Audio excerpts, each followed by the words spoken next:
মানে what ever the thing, আমি পড়াটা কন্টিনিউ করছি। আরেকটা হচ্ছে পেশেন্স ছিল।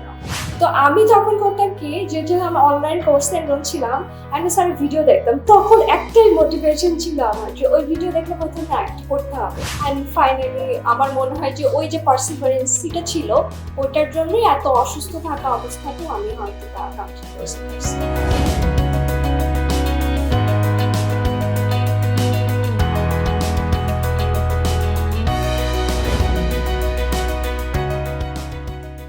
আমি পার্ট 1 কমপ্লিট করেছি 2018 সেপ্টেম্বর ডায়েটে। এরপরে কিন্তু একটা লং গ্যাপ 2022 ফেব্রুয়ারি ডায়েটে। তো আমি কিন্তু যখন পার্ট 1 কমপ্লিট করার ইমিডিয়েট প্ল্যান ছিল যে এখনই আমি কিন্তু পার্ট 2 রিটার্নের জন্য প্রিপেয়ার হব, এবং আমি তাই করছি। তখন আমি শুনলাম যে লাইভ ক্লাস হবে না, অনলাইন ক্লাস করতে হবে। আমি তখনই এনরোলড হয়ে গেছি। হওয়ার পরে তখন না কেন জানি হয়তো একটা পড়াশোনা ঠিক মতো আমার হয়নি, মনে হচ্ছিল আমার প্রিপারেশনের জন্য একটু সময় লাগবে। তো তখন কি হলো, আমি ভাবলাম যে আচ্ছা আমি কি কোনো ট্রেনিং লাগবে। ম্যাম বলছি যে কি করলে আসলে লেট হতে পারে। আমি কি করলাম, আমি ভাবলাম ঢাকা মেডিকেলে আমি অনারি করি কিছু। তো আমি ঢাকা মেডিকেলে অনারিতে ঢুকে গেলাম। ঢোকার পরে ইন দ্য মিন টাইম 6 মাস যাওয়ার পরে এর মধ্যে আমার বিসিএস হয়ে যায় 39। তখন আমি গ্রামে চলে গেলাম। পোস্টিং হচ্ছে দূরে গ্রামে একটা। তো গ্রামে যাওয়ার পরে ওখানে খুব ডিপ্রেসড। আমি ভাবলাম আমি পড়তে পারছি না কোনোভাবে। গ্যাপ আবার ভাবলাম যে আগে এই পরিবেশের সাথে আমি মানাইনি, তারপরে আমি আবার স্টার্ট করব। তো ওখানে আবার কিছু গ্যাপ। তো ওই গ্যাপের মধ্যে ইন দ্য মিন টাইম শুরু হয়ে গেল হচ্ছে কোভিড।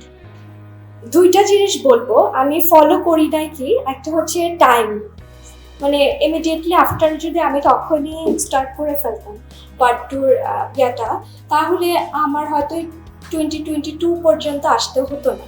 বাট স্যার যে ওই যে 7টা পি এর কথা বলে, এর মধ্যে আমি আর দুইটা খুব ভালো মতো ফলো করছি। একটা হচ্ছে পার্সিভারেন্সি, আমি যেখানেই থাকি না কেন একদম আমার পড়াশোনার কোনো সম্পর্ক নাই, এটা আমি করি নাই, মানে হোয়াট এভার দ্য থিং আমি পড়াটা কন্টিনিউ করছি। আরেকটা হচ্ছে পেশেন্স ছিল আমার, মানে আমার কখনো মনে হয়নি যে আরেকটু সবচেয়ে বড় স্ট্রাগল আরেকটা ছিল না আমার, সেটা আমার উপরে ডিপেন্ড করে নাই, সেটা আমার কোনো পড়ার পার্টনার ছিল না।